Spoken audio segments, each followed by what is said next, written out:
Hello, my name is Julie Urbanik, and I'm here to talk to you today about animal geography.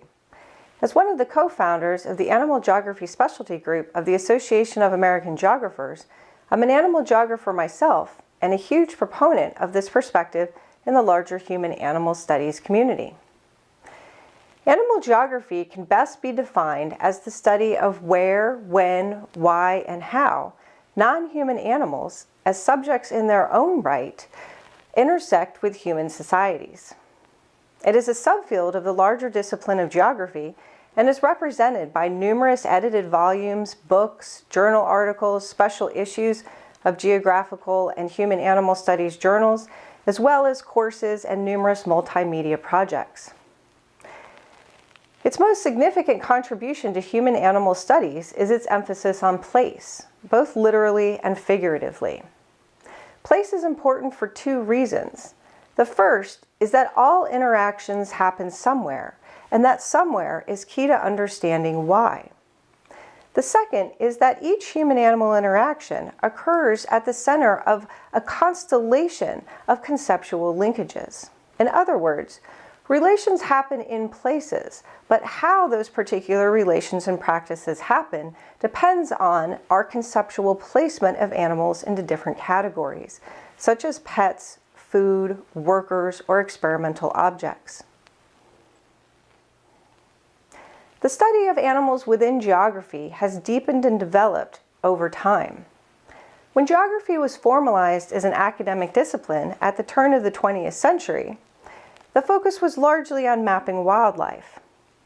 This expanded in the middle of the 20th century to include a focus on livestock and the relations people have both culturally and in terms of practices on the landscape in relation to these animals.